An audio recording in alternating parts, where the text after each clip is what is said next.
Was that a bit much? I don't know. Anyway, I'm Wolfie, guys. Today, we're going to talk about some Brandon Aiyuk stuff, some roster cut stuff, some players the 49ers can pick up, etc., things like that. So let's really go ahead and dive into that. First thing we got to get out of the way, just so we can get it out of the way, is Brandon Aiyuk. So recently, Jeremy Fowler came out with something to say, and it's not exactly great news. It's kind of depressing because he's just pretty much saying all the shit that we already know, which is, yeah, he could be a Niner, but the Steelers are kind of waiting on the sidelines, waiting too. So it's like, is that really an update? And then apparently it's supposed to be like 60-40 49ers. Anyway, I'm going to show you the article. This is the article right here. I'm going to go ahead and read it off. I know I don't have the best reading voice, but bear with me. All right. Here's where things stand. The 49ers are engaged in contract talks with Brandon Aiyuk and his representatives. They're hopeful that they can get the deal done. I'm hopeful too, man. $30 million, better fucking do it. Excuse my language. Am I admitted in? I hope I don't get docked for that. Anyway, Pittsburgh remains on standby. Like I said, I just imagine like Mike Tomlin. All right, we got every piece. We got the offensive line. Now I'm just waiting for that wide receiver. I can totally see Mike Tomlin doing that.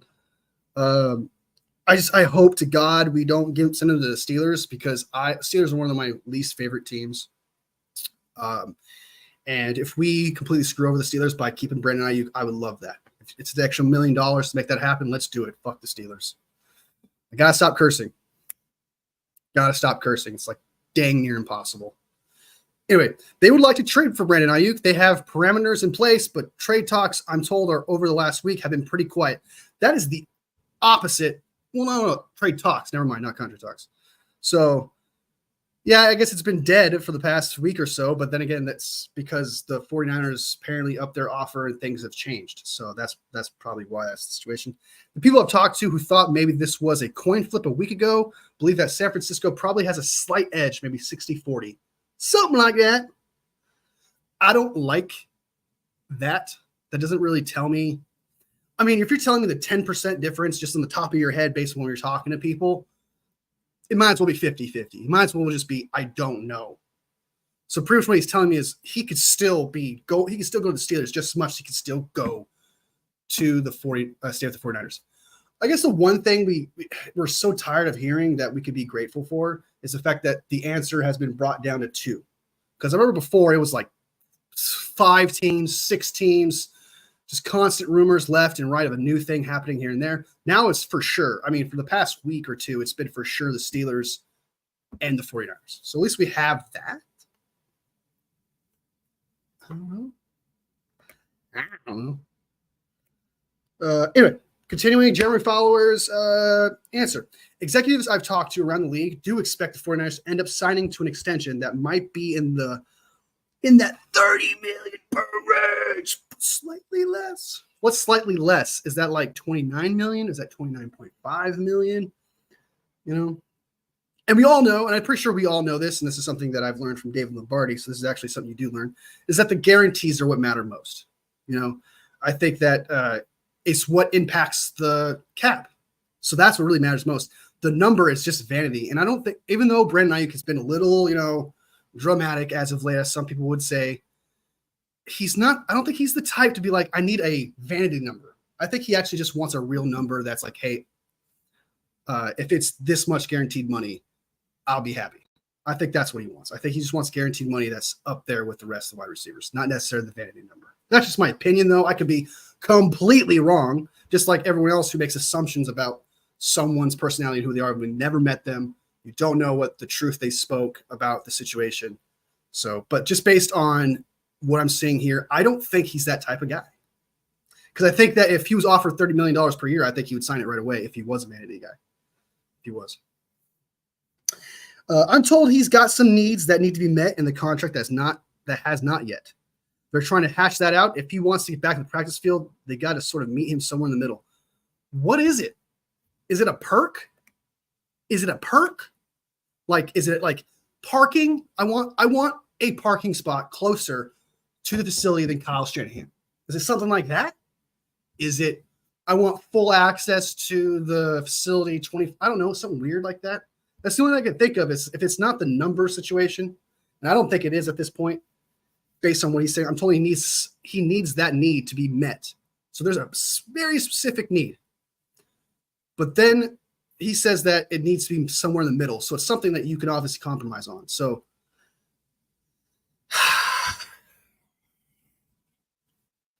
just fucking Jesus. As a 49ers fan who makes content like just about every single day, someone will be like, hey man, it's not that deep. But it's like if you constantly hear the same thing slapped in your face every single day, you know, if a coworker is constantly bitching to you about the same thing and doing nothing about it, you're going to snap at that person. It gets annoying. And that's pretty much what it is. Nothing new is really happening. If anything, we went backwards. It was for sure San Francisco. Now it's 60-40 again. So it's like we're going backwards again. So it's like we got double bitch slapped for that. And this is more frustrating than any 49ers issue that we've ever had. Quarterback, Bosa, you name it. This has been the most roller coaster of a situation ever. Everyone has like a unique take on the situation, even though we're all presented the same info because we're so desperate to have answers. It's so frustrating. It's so frustrating. I mean, look, I'm sweating.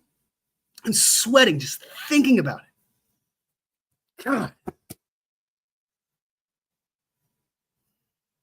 There's one thing I would like to say based on what I'm hearing here. I did say this last night. We are definitely, I don't think Brandon Aiyuk is going to hold out during the season. I don't think it's going to happen. I think we're definitely going to get an answer before week 1. So at least there's that. We're going to know before that. I mean, we have to. Because if we go into the season with this, Jesus. The moment a wide receiver drops a pass, the moment we lose a game, anything will be dragged back to this. And it's like, he's a receiver who's good. Okay. All right. Not go as bad as Larry Kruger did. Be like, you're just good. Very good, not great. I'm not going like that. But like, you're not that much of a needle mover. Like relax, bro. We got like 7 other receivers that catch balls. Stupid idiot boys says, hi, I'm high. Thank you for asking. Go Niners!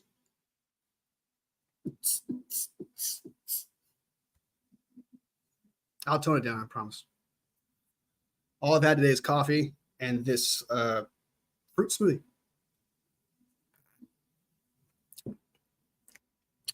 Oh my God, I didn't even have the article up. I've just been reading the article. Jeez, I'm sorry, guys. I epically failed you here.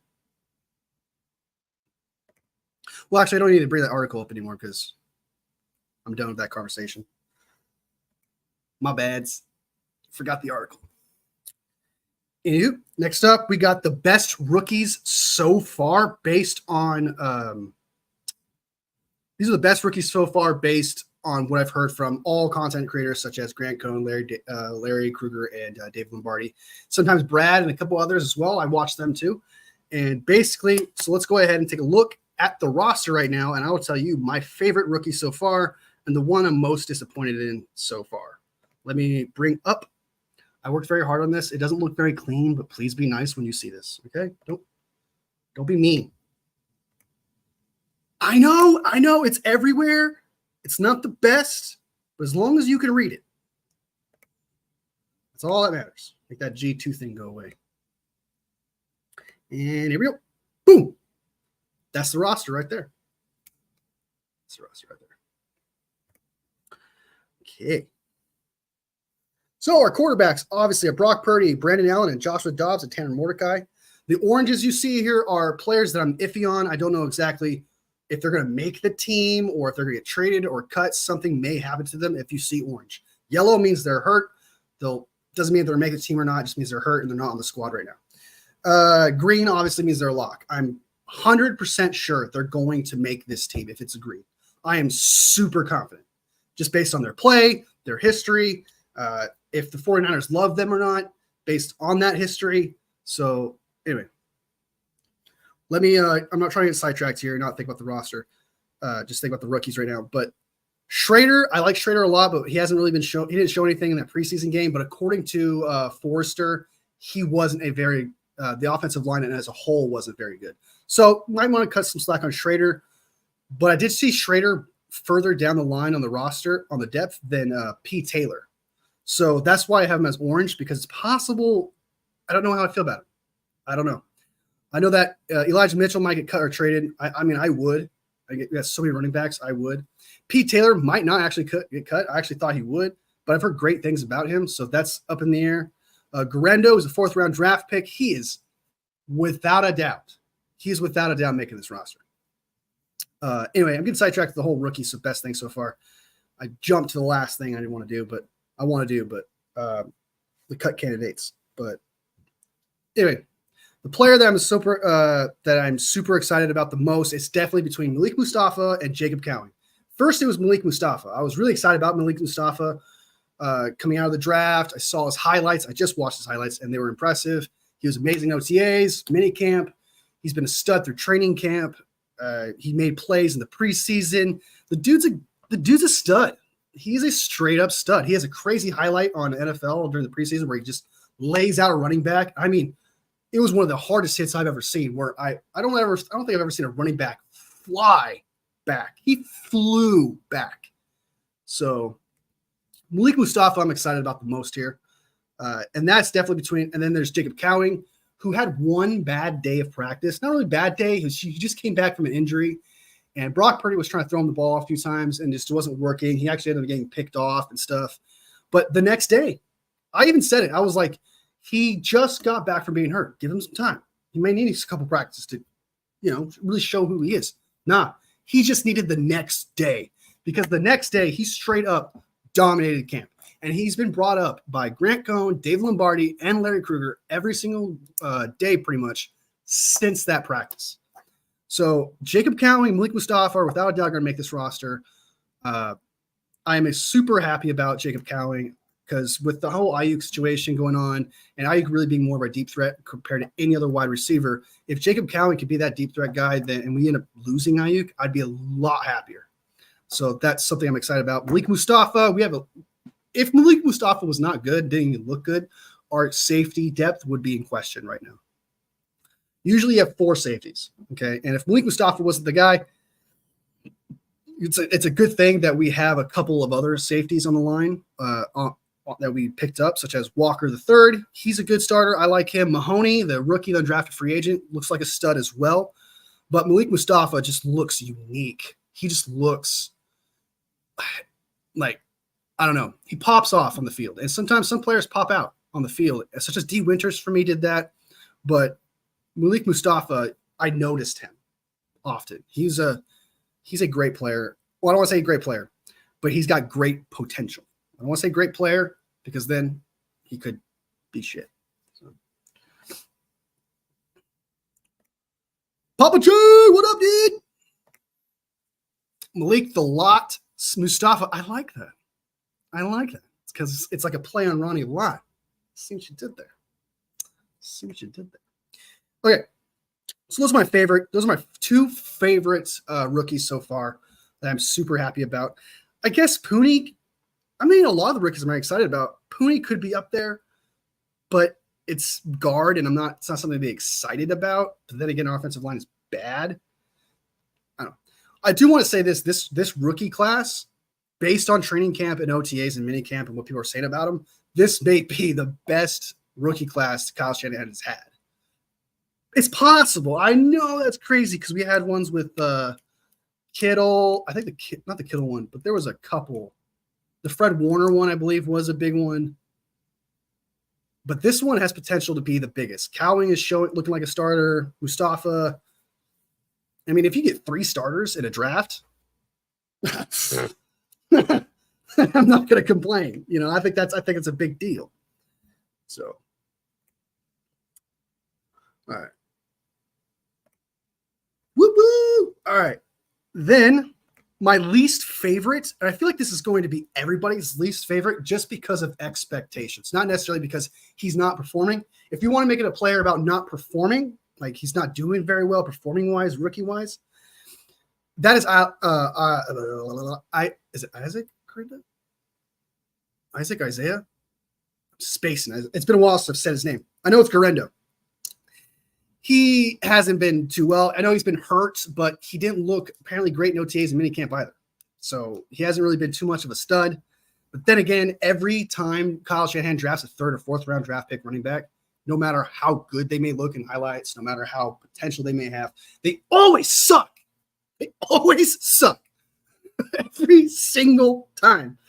This one, though, Garendo, Larry Krueger wants to turn into a fullback. I don't see that happening. And if that happens, that'd be great. He's got the size for it. I mean, and if he could block, I guess you could be a fullback at that point. But I've heard he's very raw. Like he's not the best pass catcher. He's not the best runner either. I've heard the reason why we got him is just because of his speed and strength. So it's like we got a baby of a running back and being like, please work out. Please make it to the NFL, baby, and take care of us kind of vibe. You know? I don't like that. All right. And then, but my least, but I got to say, just all around disappointment would have to be Ricky Pearsall. And I feel like everyone would kind of see that coming if I brought that up. Like, who is the most disappointing? It is Ricky Pearsall. Let's be real. Yeah, he's hurt. So you can't really judge his talent too much. But availability is an ability in football. And yeah, it's kind of bad luck, really, because in the 5 years, and I'm sure a lot of you guys know this, the 5 years that Ricky Pearsall has been in college, he's never been hurt. He's never brought him out of games. He's probably been hurt, but he's never been out of games.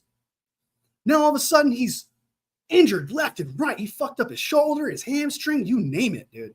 This dude has, I don't know what it is. It's so weird that he has this record and all of a sudden his body's falling apart. And he was playing against top talent in college, so he was getting hit hard, laid out. You could see his highlights. He gets laid out. He catches hospital balls. So it's just disappointing because, like, when we drafted him, I wasn't happy about it. I was like, what the fuck is this? We do not need a wide receiver in the offensive line, blah, blah, blah. And everyone was like, offensive line was taken like crazy. You can't just reach for a guard. Well, we reached for a wide receiver. Why not reach for an offensive lineman that we need? But apparently they had him. I'm trying to not make it too personal here and trying to just be like, look at the logic of it. I guess they were anticipating Aiyuk doing this, so drafting a wide receiver is pretty big. With this happening, even though he's not, if he was showing out in camp, if Ricky Pearsall was even being good in camp right now, I feel like a lot of fans would be a lot more comfortable and less stressed. You know, like if he was showing out, catching crazy balls, actually out there, I feel like we'd be a lot more comfortable. But since we don't have that replacement we were supposed to get for Aiyuk in case he's traded, is not working out.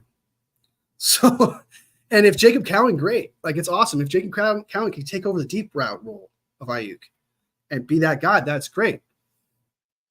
But Cowan is not a 50-50 man. He's not that elite route runner that everyone talks about. That's what I hear from people. He's not that guy, but he's just a good deep threat, runs fast, and he does make incredible catches. Pearsall is just supposed to be that all-around, tall, can catch 50. People say that he's just supposed to be a slot guy. I disagree. I've seen wide receivers thinner than him play outside. I mean, just Jefferson, I think, is thinner than him. I could be tripping when I say that, but I don't see how a guy who's 6 foot plus can only play inside. I don't understand that. If he was like 165 pounds, I guess, but Ricky Pearsall isn't that. He's like 180 something.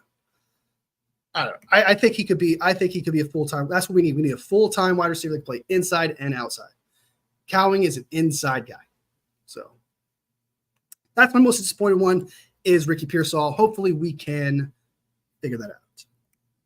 He's never played grown men NFL. Yeah, but he has played against players who are in the NFL right now, who are starting. You know, he's been hit by those players. And I understand that like they're grown men NFL players, but that is like, how much stronger do you think that really is? You know what I mean? Like how much in practice, this is practice too. This is not even a real game. This is practice. How much is practice really more physical than actual games in college? You know what I mean? Like these are just This is just practice. And he's getting hurt. And that's the weird part. It's not like he's going into an NFL game and getting laid out. Then I can see what you're saying. Like they worked out, they truly got the top talent, and he's getting banged up and he can't handle it. But this is practice. This is training camp. That's my concern. Like, you are not actually getting hit right now. You're not. So, I don't know. I'm concerned about it. I'm definitely concerned about it. So keep an eye on it. I don't think it's the end of the world for Ricky Pearsall. I still think he has a chance to prove himself. But if he can't get on the field, how are we supposed to be happy, judgment, or anything like that about it? You know what I mean? I like the guy. I like his potential, you know. And usually, for the most part, 49ers are pretty good at finding wide receivers. They found Deebo Samuel. They found Brandon Aiyuk. You know, they found Juwan Jennings. They've missed on Dante Pettis and I think another wide receiver. Man. Danny Gray, I guess, might have been a miss. But he's kind of like a fringe. I think he's more of a fringe. I don't think he's bad. I don't think he's like not making the team bad. Dante Pettis, Danny Gray. There's another one that was pretty big. Here. I let my cat in. I'll be right back.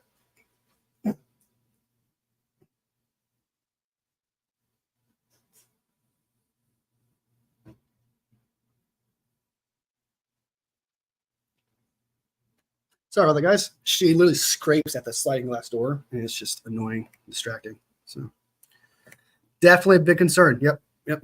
Especially if we don't sign Aiyuk. If we sign Aiyuk, it's not a concern anymore. The only thing that we would talk about at that point is like, well, then if you got Aiyuk still, that's kind of the funny thing. I understand that you wasted a first round draft.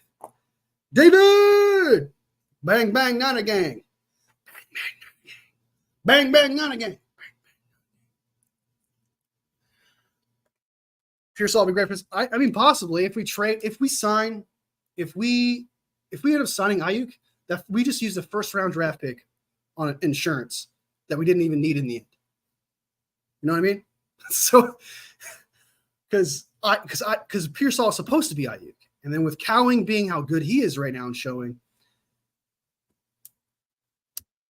it's the injury thing. I'm trying not to make a big deal of the injury thing and put it against Kyle Shanahan and John Lynch because, again, he has been solid for 5 years. Like he's just been for 5 years in college. He's never been hurt. So like you're like, okay, that guy hasn't been hurt, so it makes sense to get him. You know, he's had a couple hospital balls, still got it, not hurt. He's good.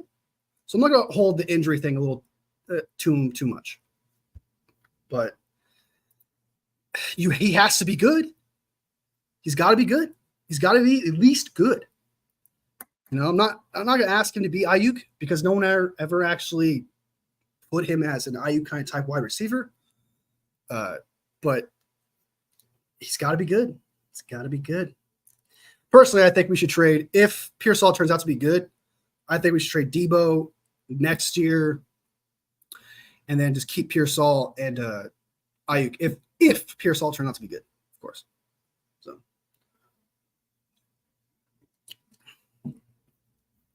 because there's no way we're gonna be able to keep Deebo and Aiyuk next year. I just don't see it. It's just too much money. And I know that the Eagles pulled it off with their wide receivers, but I guarantee you, Devontae Smith and AJ Brown are not gonna be on the same team forever. Probably for, and that's kind of more of a prediction, and maybe that's ballsy to say, but Cap puts against each other, you know. Mitchell, just gotta trade Mitchell. I mean, fuck. I like Mitchell, but we all know his problem. He's always hurt, injury prone. We know his problem. So he's just got to go. I think you can get like a 7th round pick for him. I'd do it. Why not? Get something for him. We got plenty of running backs. All right. So those are the rookies so far, the good and the bad, and everything else, how I feel about that. We kind of sort of talked about the cut candidates, but let's go ahead and get back into that because I talked about it with the running backs with Mitchell, Schrader, and Pete Taylor. My cut candidates obviously are in orange and red. If they're red, I think they're going to get cut for sure.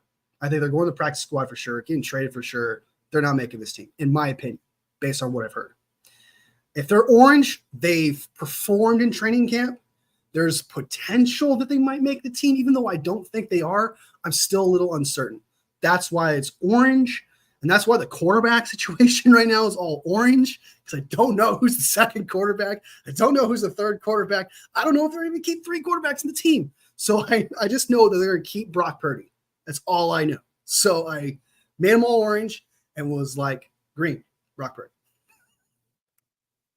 So running back, CMC, obviously, Jordan Mason, before training camp, it was my Elijah Mitchell. During this training camp, him and who has been the golden boy at training camp? It's Jordan Mason, and there was another guy. Chris Connolly's up there. Who was John Lenore? There we go. Sorry, it took me a minute to look at that. John Lenore looks like a stud. He's definitely a starter in this league from what I've heard. So anyway, coming back to this. We got so deal with the running backs. Schrader, I wouldn't cut Schrader. I think he's going to get picked up by another team. I think if you cut Pete Taylor, he might make the practice squad. And if we lose him, I don't think it's the end of the world. I really don't. Schrader, however, has potential. If you've seen this dude's highlights, Jesus Christ, he looks like a stud. I wouldn't say Emmitt Smith shit, but he's he's good. He looks good. Fullback, obviously, Juice, making the squad. I heard someone say that he might potentially get cut. That is bullshit. Do not. If anyone ever says that, okay, about Juszczyk this year, that is bullshit. If he gets cut, that is the biggest surprise of 2024. He already took a pay cut already. All right. He is very crucial to the 49ers. He's got a great relationship with them, and he's actually a good player. So I don't see the point of cutting the dude. It's crazy, especially since we're already struggling with blocking already. Like, what the fuck? Schrader's a beast. Yeah, we're already dealing with blocking problems already. Like, we're not going to get rid of Juice. Let's not do that. Wide receivers, Aiyuk pending. I put that there. Debo's the 1 or 2, depending if Aiyuk stays or goes. The number 3 is obviously Juwan Jennings. Ricky Pearsall put at 4 just because he's the first-round draft pick. He's going to get some special treatment. He's going to get probably higher on the depth chart just for that sole reason, even though Chris Connolly and Jacob Cowing have him in practice and they've been performing really well. But I got him as the 4th one right now. But he's guaranteed to make the roster. Chris Connolly, before the training camp, I didn't think he was going to make the roster. I thought he was going to be an emergency wide receiver. Brock Purdy likes him. No one's going to want him. But this training camp, no, he's making the team. I'm confident. If he doesn't make this team, I'll be utterly shocked. The dude dude's a stud on special teams. Has great rapport with Brock Purdy, and Brock Purdy's a starting quarterback. So, and with the Aiyuk situation happening, there is no way Chris Connolly doesn't make this team. I'd be utterly shocked. Ronnie Bell, Danny Gray, Trent Taylor. I put Trent Taylor's orange because people convinced me. I was convinced by people. People convinced me that Trent Taylor has been doing all the kickoff returns. He's been doing well in camp. People are convincing me. I have him as red. Like in me personally, he's red. But other people love him. I understand that he's George Kittle's best friend. I understand that he has a history with us. But all these wide receivers we have, I just don't think we should keep Trent Taylor. But everyone else is high on him right now. So I left him as orange. I would take Danny Gray, Ronnie Bell over him any day. Danny Gray may not make the team. He had one good day of camp. After that, he kind of disappeared. Ronnie Bell cannot catch a punt to save his life, so he's not a punt returner. But he does – it's so weird about Ronnie Bell is that he does this thing. He does this thing where he can catch a ball. Like, he's really good at it. But it never actually quite bounces – sorry, it never quite just falls to the ground. The ball never just, like, hits him and falls to the ground.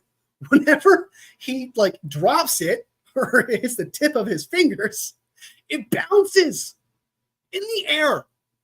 And apparently through training camp, it's happened multiple times with Ronnie Bell. What is happening? Is that dude like made of trampoline? Like, what the fuck?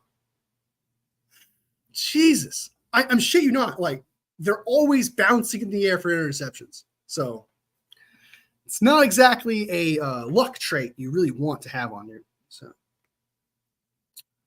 Danny Gray, for sure. Taylor over Cowing Bell. Great. What? Oh, dude, that's a hot take. That's a hot take. Oh, fucking Papa was like, bam.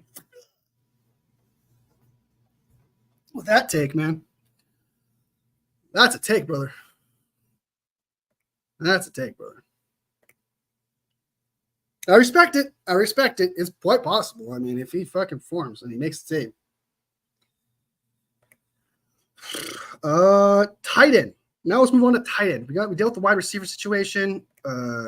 Orange, obviously, is the Tay Martin's not making this team no matter what. I'm sorry. The dude can have the greatest training camp of ever. The 49ers just don't see him as that guy. He's never making the team. Jake Kirkland, I don't know who that is. Who is that guy? So he's definitely not making it. So these are the 6 wide receivers I know for a fact are going to make the roster. And if they don't, I'd be shocked. Tight end, Pline and Latu are not making it.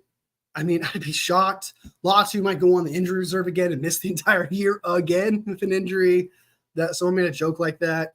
Pline, I want to like him because his height, just his height, and the way Larry brags about him. I want to like him, but I don't think anybody's going to be really kind of climbing for Pline. I don't think really anybody's going to be like, hey, give me some Pline, baby. So I would set him in the practice squad. And Tungus has been better than Pline. And we need 3 tight ends. I think we're only going to keep 3 tight ends, and we're going to keep Pline and Latu on practice squad for sure. And if one of them gets hurt, we'll pull one of them up. Because I seriously doubt any of these other tight ends in the red are going to be pulled. As for Tungus, I've heard good things. I've heard good things about him. And I was unsure about cutting him. It's possible the team just keeps 3 tight ends, but this team does do 2 tight end sets. So it's iffy. It's definitely in the air, but I'm confident Pline and Latu are not making this team. I'm pretty confident. Nobody believes what I'm telling you, bro, about Trent Taylor.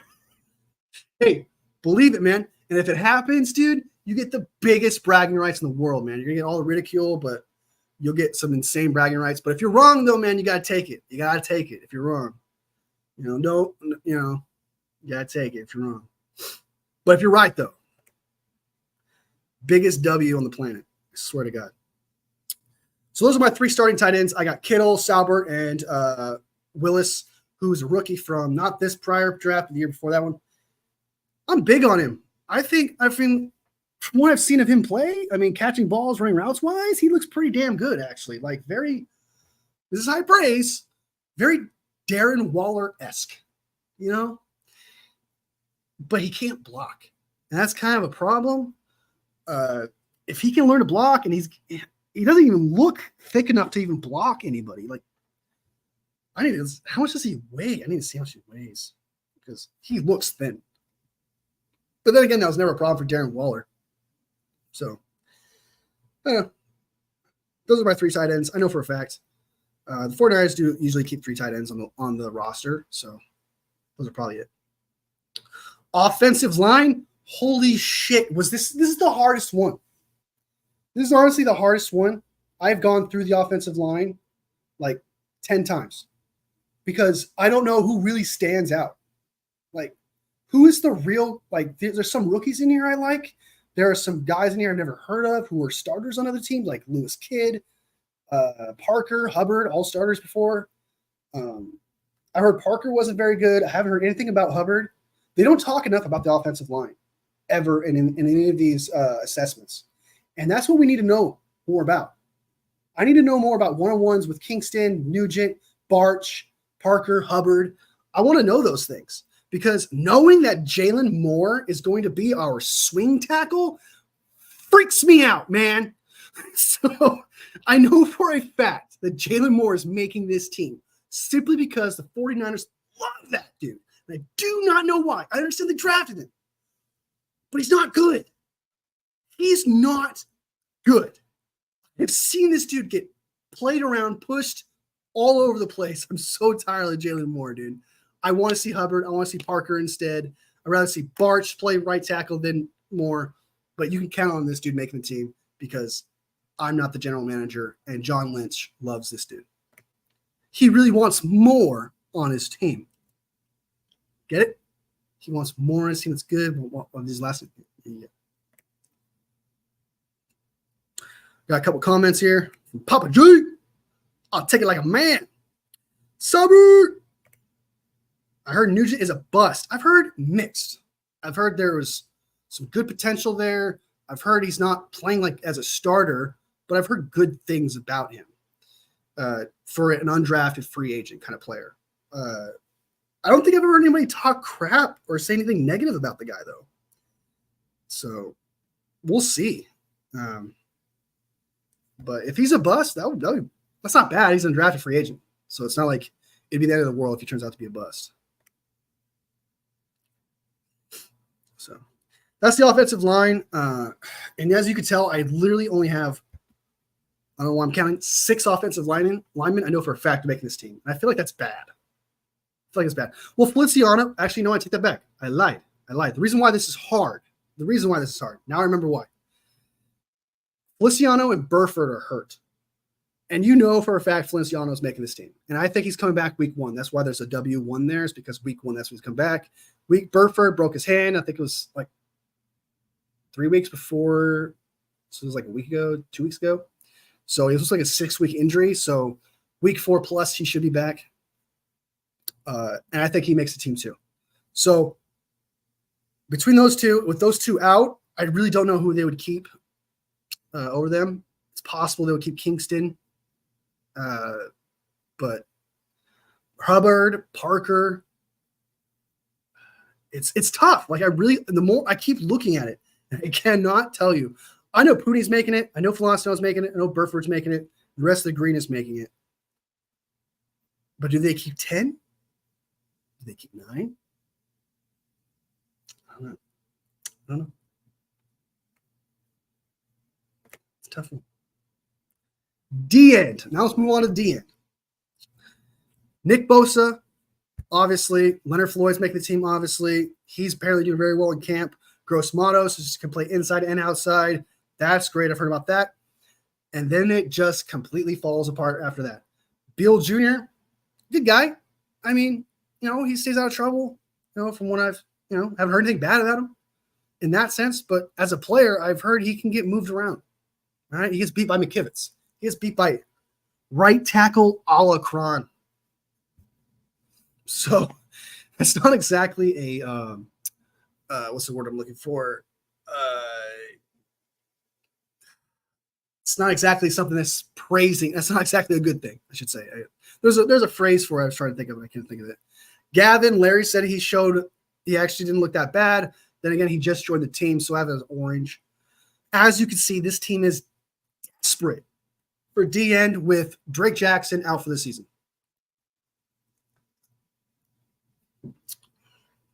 Austin Bryant's not making this team. That dude's a camp body for sure. Aquani is not making this team either. Alex Barrett's training camp body. So the 49ers need to get a D-end and free agency.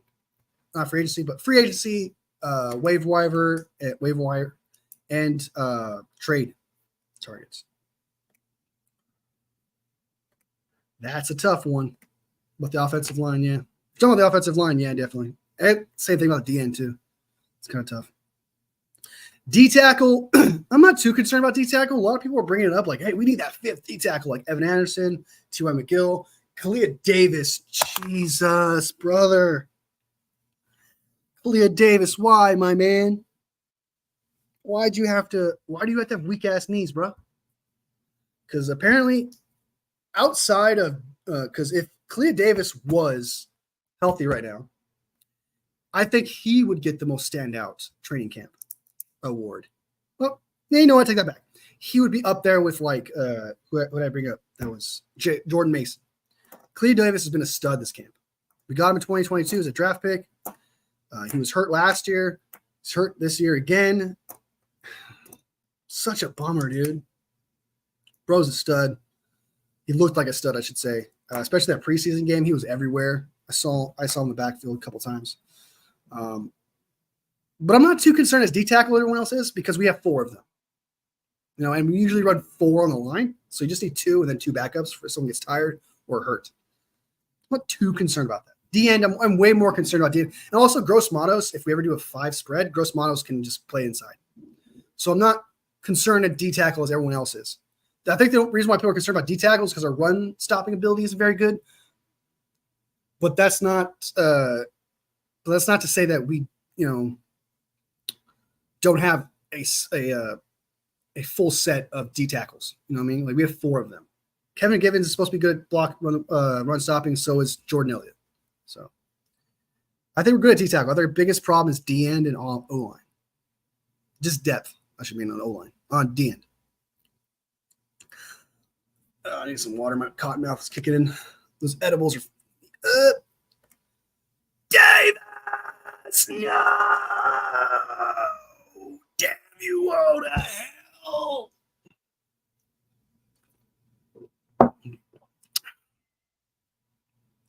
All right. I need to stop doing that or I'm like really fuck up my voice, especially if I got like cotton mouth. I should not be making that kind of. Anyway, come back to linebacker core. We all know the Dre Greenlaw injury. He's probably going IR. He'll be back in like December or something. Hopefully, he's the same player, but I'm not going to think about that too much right now. That's way down the line. He makes the team for sure.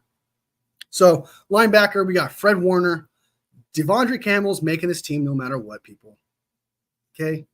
He's got paid to be that second linebacker. If he doesn't start, I'd be shocked. Graham, D. Winters look fantastic. Fowles, I haven't really heard much about Fowles, my people. Like, people say he's good, and like the 49ers it's like Jalen Moore with this guy. Like, for some reason, the 49ers love Fowles. Like, he's the dude. I don't see it. Personally, I don't see it with Fowles. But 49ers like him, so he's probably going to make the team, just based on that.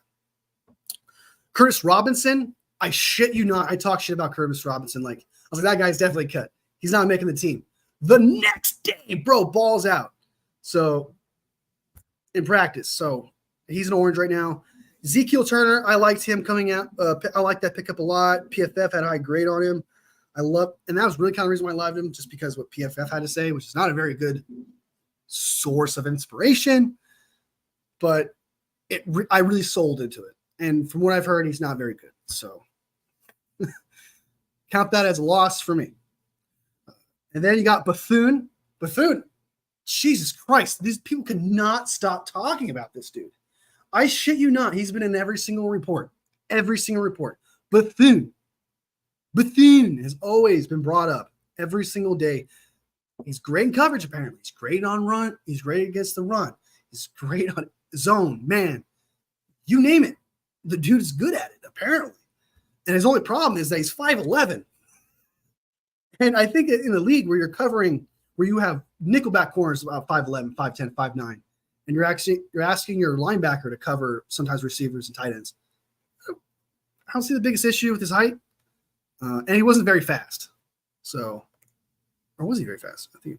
Let me Google Bethune Combine 40 yard. I think he was slow. Yeah, he was slow. He's a 4.77. He was slow. Okay. Yeah. That's fucking slow. But apparently he's holding his own pretty well. Yeah, dude, I don't know why they loved him so much, dude. He's not the guy, bro. Like, he's quite literally Jalen Moore, but for the defense. So Bethune is just not very fast on paper, essentially. So it's a tough one. I almost want to make him orange because people talk a lot about him. They love him. They say he's great, but you got too many linebackers. And there's no way in hell he's taking a spot over Graham and Winters, no matter how good his camp is. And I just don't think Fowles going anywhere. I don't want to beat that horse. Robinson has been flat. I've heard more great things about Robinson as making the team over Bethune. But I thought about making him orange, but it'd be kind of shocking if he makes the team. It's too many linebackers to choose from. I heard that somebody was like, yeah, let's trade for, what was it? Peyton Wilson or like a couple other linebackers that teams drafted. And stuff like, why? Why? You don't need any more. We're good on linebacker, yo. We do not. Nobody needs to bring up linebacker ever in this offseason right now. Okay, for the sake, no one needs to bring up linebacker to trade, pick up, no matter what it is. We're good. We're solid. Same thing with corner, in my opinion. Even if we got Stephon Gilmore or whatever, I think we're good. Lenore's a starter. Ward's a starter. Lenore is set up for contract year. He's the star of training camp. He looks like he might very well be a top 10 corner potential. And if that's the case, then we have 2 top 10 corners on the defense. That'd be crazy. That's high praise, I know, but just based on how he played last year and based on what everyone's saying about him now, I'm fucking excited. Dude's going to get a lot of picks. If he's as good as everyone makes him out to be, he's going to get a lot of picks. Yadam is great. I've heard nothing but great things about him except for Grant Cohn. Grant Cohn's the only person that I know that does not like Yadam. And I'm sorry, based on the descriptions of what the plays that he's been making in camp from 400 content creators that were there, he's making this team. He looks good. He looks like he's going to be the third. He's going to be the third, fourth corner next to Green. Green, I heard didn't have a very good camp a couple days ago. He's kind of been off here and there, but he's also shown fantastic man coverage ability, and his weakness has really just been zone. So he's had a couple of bad days, but he's had a lot more good days what I've heard about Green. So he's definitely going to be the fourth corner. Luter Jr., another nickel corner that I think is going to be an absolute stud. Everyone has him making the team as well.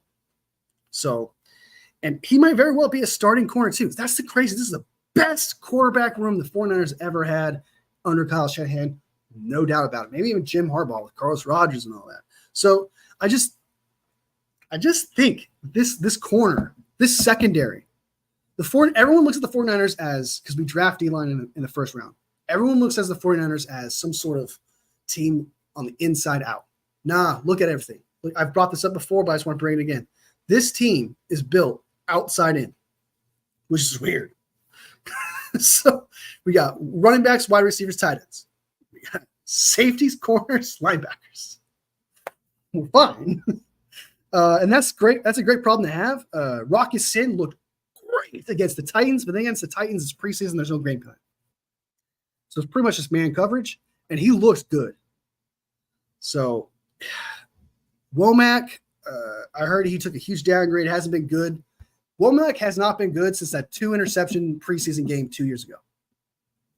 He showed flash that one time. And ever since then, he fell off the face of the earth. Bro's gone. Chase Lucas, we got him from the Detroit Lions. I've heard he's a special teams guy, but I feel like there's other players in this team that could fill that role. So he's going to get cut, I feel like. I think he's going to make the practice squad. Ambry Thomas got hurt. What was his injury?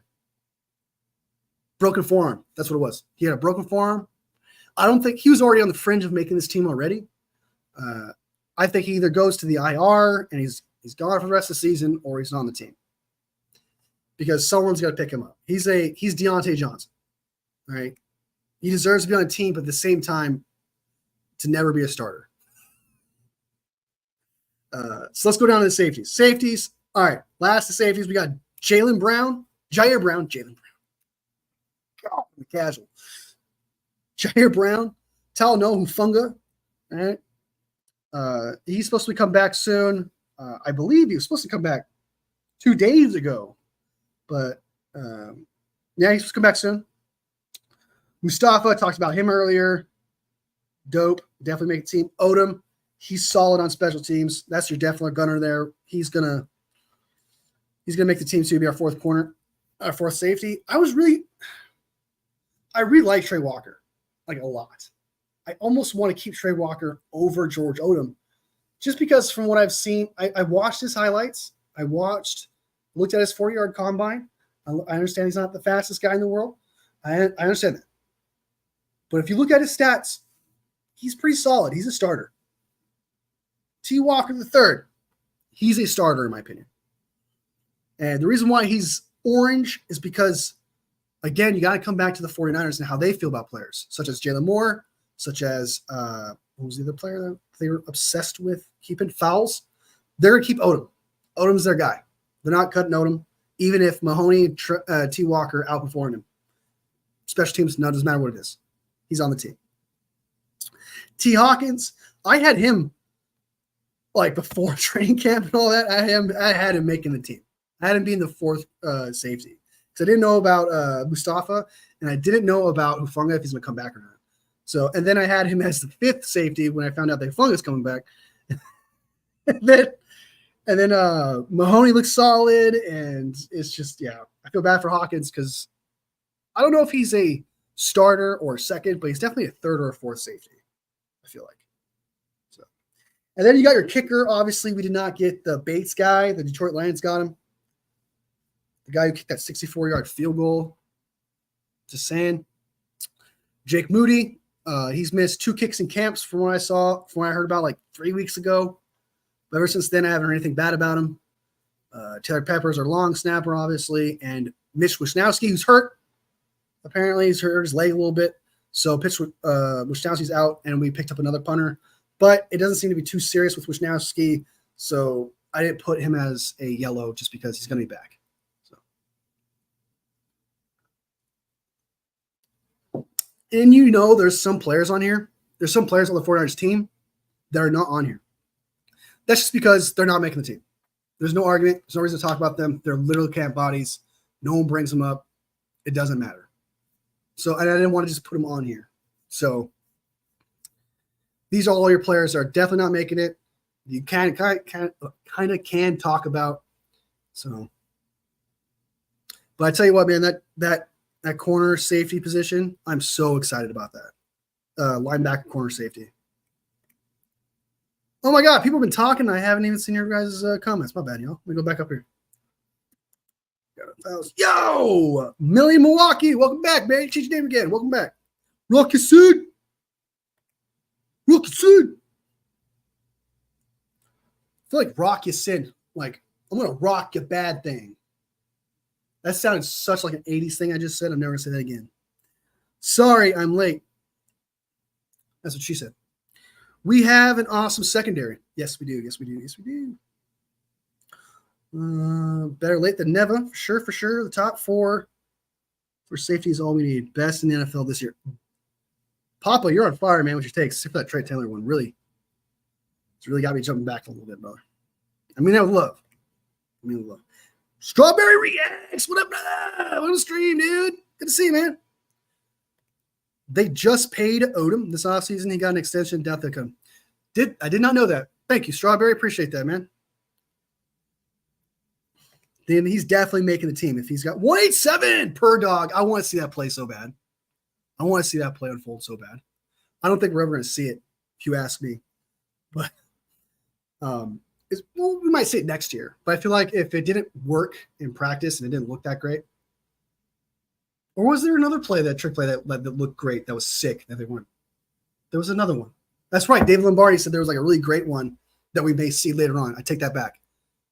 So, I take that back. 187 on the motherfucking round. Papa per dog. Can't wait to see that per dog. Strawberry, can't wait to see it. I don't know what is the play. Can anybody tell me what the play breakdown was? Like, I think Papa told me it was like it's like a ball thrown, a Hughes check, and then the ball, like, so it goes Purdy, Hughes check, Debo, Purdy goes upfield, and Debo throws it to Purdy. Is that the play? Okay, I want to see that. Because it's deep. It's not even like a chuck down the field. It's a deep throw. I want to see that. Debo needs to be practicing his throwing if he's going to be doing stuff like that. Pop says Brock hands it off, and then somebody throws it to Debo, and then Debo throws it down to Brock for a touchdown. All right, let me see it. Yeah, I didn't know if he had a double handoff. Yeah, I don't know either. So, I mean, we've done trick plays before, and they've succeeded. And if there's probably some trick plays out there that's not going to work. From what I heard, there was one that was not very good that didn't work. But we've done 2. I think we've done like 3 or 4 of them now, actually. Juwan Jennings had one. Brock Purdy had one where he got laid the fuck out. Throwing it to Kittle once on top of my head. I want to say there was another one. The Juwan Jennings ones we're aware of. And the Brock Purdy getting laid the fuck out. Throwing it to Kittle one. Someone else said they're running a reverse end around with Brock being the lead blocker. No. You didn't know. Who the fuck said that? No. Who the fuck said that shit? I think they were expecting he was going to throw it to Brock during practice. Okay. Give it to Juwan Jennings. I mean, he did it in the Super Bowl. He proved it. I think he did. So, dude, let Juwan Jennings do it. He's proven to be able to be capable. Have that guy do it. Brad Graham posted it, and he's usually on it. Dude, do not block, bud. Don't. I'm thinking about his hands and shit, and that PCL. Dude. Scrap that. Brock Purdy is not. I'm trying to think of a quarterback that you would intentionally put as a blocker. I can see the Bills doing that. I don't think they would do that to Jalen Hurts because Hurts was apparently hurt a little bit last year, and they were very conservative about running him. I can only think of Josh Allen they would use as a blocker for something like that. Yeah, on top of my head. Juice could throw it too. And seems, I don't know, man. Did you see that throw in the NFC Championship game 2 years ago from CMC? That looked rough.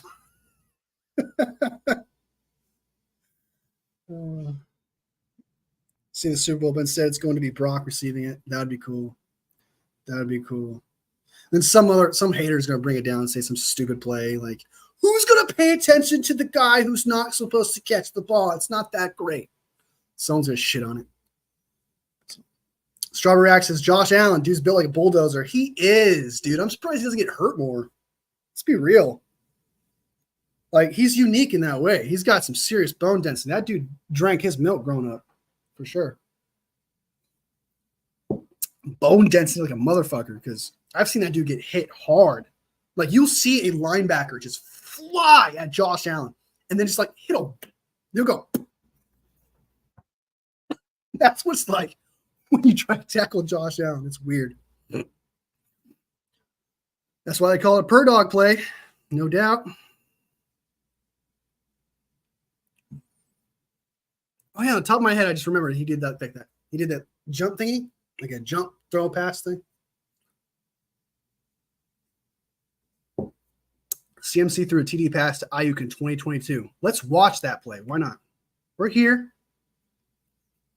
We're together as one, making this show together as one. So let's go ahead and CMC to Aiyuk. Christian McCaffrey.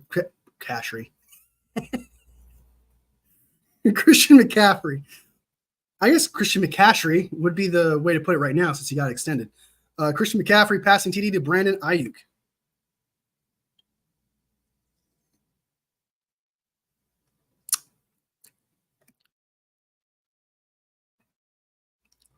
I'm going to share this tab with y'all so y'all can see it.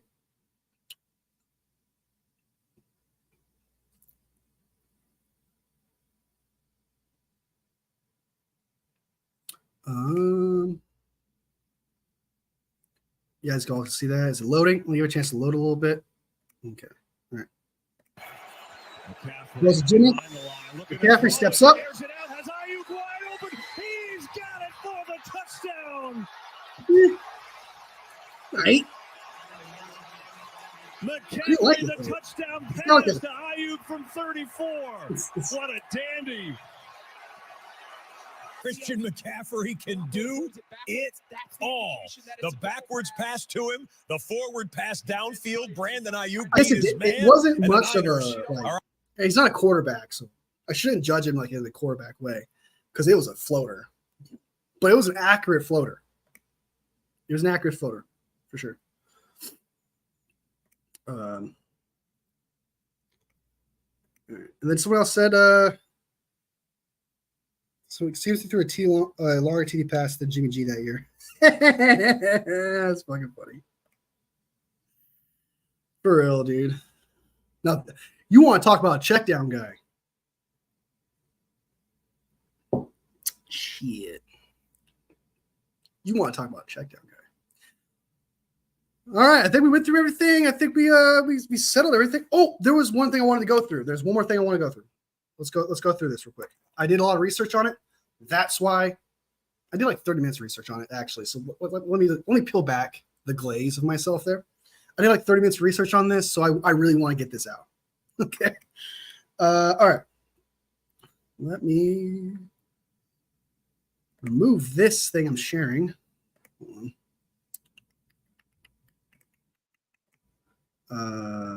Let's go ahead and go back to the projected roster projection.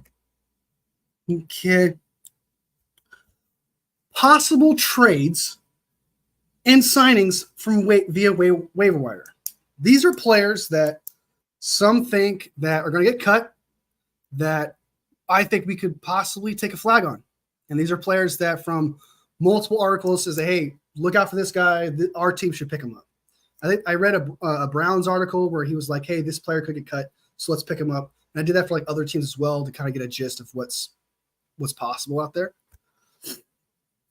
So Strawberry React says, Kenny Pickett also. I still remember Steelers fans trying to sell that Pickett. But for real, dude. I'm pretty sure there's videos out there of Steelers fans crying when they got Kenny Pickett, as if it was the biggest steal in the world. It was weird to me. I was like, what's happening? It's pick 20, dog. Like he wasn't like some sort of praised first overall pick. What? Yeah, Kenny Pickett, I don't understand that. That praise is weird. Like Steelers, you want to talk about a team glazing themselves. I mean, holy shit. Let me see if there's a YouTube video of Steelers fan crying. Because I'm pretty sure I saw a video of like Steelers fan crying. I could be wrong.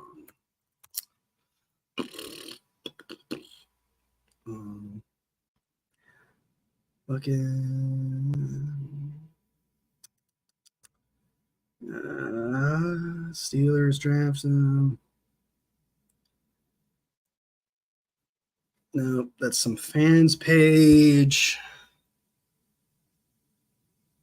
Here's a live reaction. It has 112,000 views, and it's only 2 minutes and something long. So let's go ahead and watch some Steelers fans watching Kenny Pickett get drafted and see how they react. Oh, their first reaction. This is their very first reaction.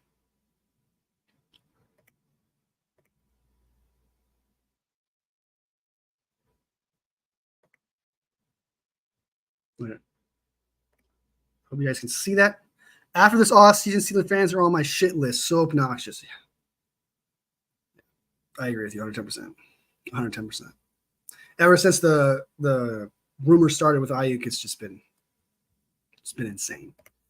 All right, let's go ahead and start this video. This is Steelers fans reacting to Kenny Pickett being drafted as the chosen one. In the 2022 NFL Draft, the Carolina Panthers select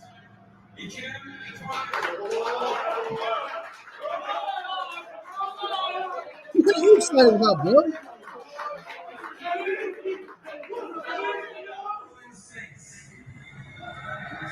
With the 11th pick in the 2022 NFL Draft, the New Orleans Saints select Chris. I don't know that they were supposed to play Debo for him. To the Detroit Lions with the 12th pick in the 2022 NFL Draft. The Detroit Lions select Jamison Williams.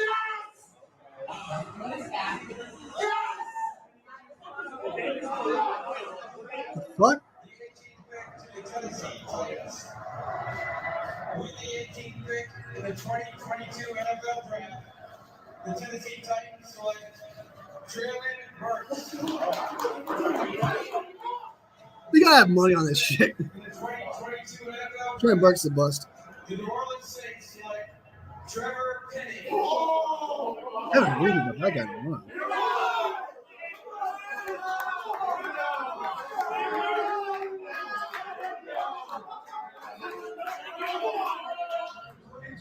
NFL Draft. The Pittsburgh Steelers.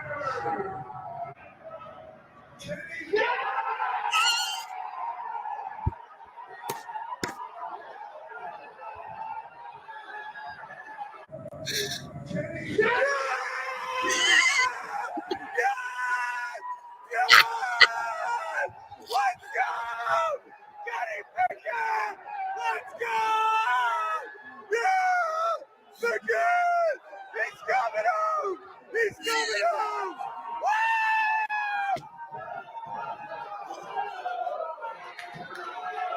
Okay. All right, come back. Think he's gonna cheer too. All right, that was good. Okay, bring it in. Bring it in. Oh, my own video. Time's up. Look, it played my next video. I mean, it's there. We should probably watch it. You know, some more view time. I'm kidding.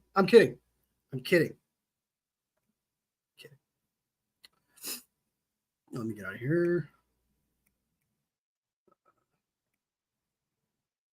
Okay. I just needed to see that. I needed to know what was happening with Kenny Pickett there.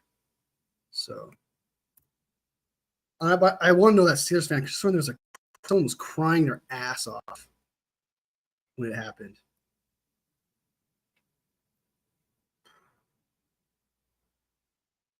Oh, hey, look. We got a urinating tree. Does anybody know who urinating tree is? Is anybody familiar with the clickbait sports?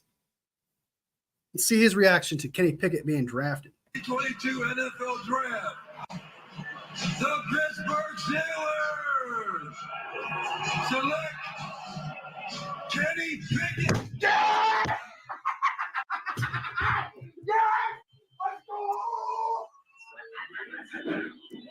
Yes, let's go. We're going to trade him to the Eagles in a couple of years here. Kenny Pickett! Come on! Yeah! Here's the reaction. What a dream. No doubt for Kenny Pickett. Ah! Kenny has Pickett. Kenny Pickett, baby! For the Pittsburgh Panthers and the number of times. Oh, we're going to Super Bowl! Kenny Pickett! Kenny Pickett! Kenny fucking Pickett! Let's go! How many bump ins in the lobby in that facility? Kenny fucking Pickett! Fuck yes! That's how you do it, son! Kenny fucking Pickett! You saw him at Pitt! You saw the glory for yourself! The Steeler football is coming for eternity! Kenny fucking Pickett! You felt that. You felt that F word. He's like, fucking Pickett.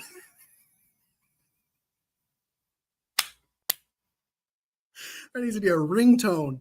That needs to be a ringtone. Oh, shit. Kenny Pickett! I lost my other ear, but I don't fucking care. You know what? Time for a shower.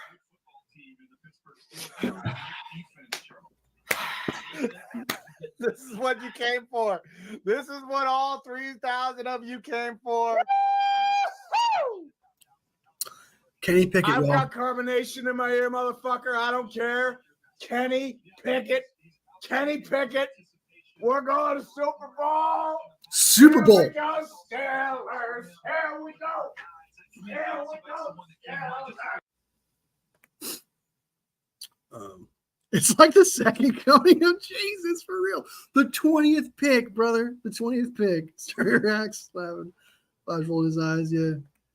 I love your trade. At least he's not. Yeah, he seems pretty fair with his team. Yeah, he's excited when he needs to be. Obviously, his team has drafted a quarterback that he thought was going to be the future, and he loved him and stuff. But I've seen his takes. He's very honest. I like it. I like his takes. He doesn't seem like he's really shitting on his team all the time, but he does say positive things. He gets excited, but you don't take his excitement as gospel that this is what our team actually is. When he says like, our team's going to the Super Bowl, he's just being excited. It's his thing. It's his character. It's who he is. And I like Urinary Tree. I think he's a cool guy. I like the whole group. I really do. I like Clickbait Sports. I watch them every Thursday. They're very entertaining. I remember when they first started, their chemistry was very off. It was awkward. But it kind of goes to show you, but with practice, you get better, and actually everything is easier because they got better at it, obviously, and they're still doing it to this day. So they're kind of an inspiration for me to go live. Actually, believe it or not, Clickbait Sports kind of inspired me to like, hey, I need to go live, and this is something I'd love to do and talk about. Even as a fan, because these people don't go to the games. These people don't actually see these actual practices. They're just regular people having a good time, doing their research, know what they're talking about, make great videos, and they kind of inspired me to want to do that. I really wanted to, I was inspired at that point to do that. Then Larry Krueger and then when Larry Krueger came out, he inspired me in a way of like, this is what I want to do. So it's like, I actually wanted to talk about something when it came to Clickbait Sports, but then every time I saw Larry Krueger get on, there'd be something I want to say. There would be, so if Grant said something, if David said something, there'd be something I always like in my head I really want to say. And so they kind of inspired me to do this. It's like the Cowboys fans at the beginning of every fucking year. Dude, I shit you not, brother. Last year, they were fine. Last year, they weren't that bad. Let's be real. Last year, they were great. Like, in a sense that they weren't always, it's our year. They were kind of realistic last year. But this year, I don't know why, but they decided to jump back on the bandwagon of this is our year. And it's like, dude, you guys had it. You guys were doing it. No one's gonna bring this up. Now people are like, let's bring that back. Us being humble last year, even though they weren't humble, didn't get us anything.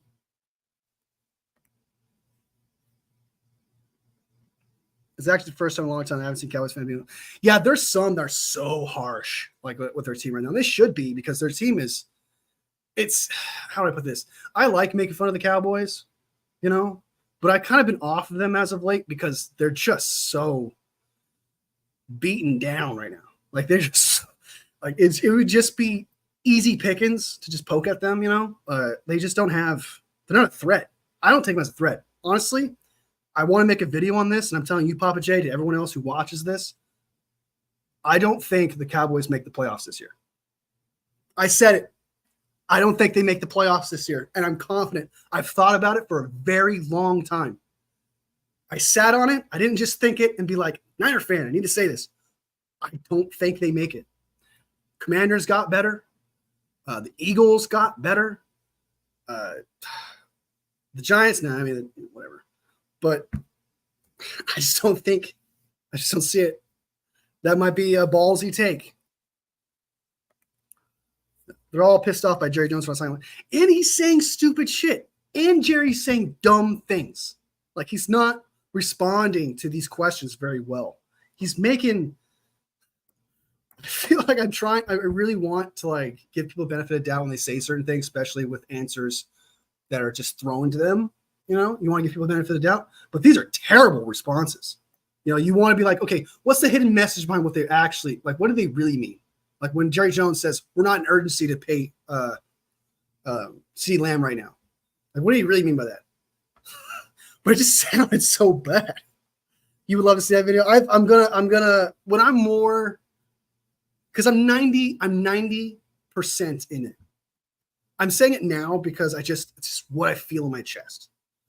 But if I say something like that, I gotta look at their roster. I gotta actually look at their moves, and I would really have to dive into it to kind of like back my point, because I wouldn't feel comfortable just being like, yeah, guess what? They're not signing CeeDee Lamb, so they're not making the playoffs. I can't say that. I have to prove it. So, and them losing a few players.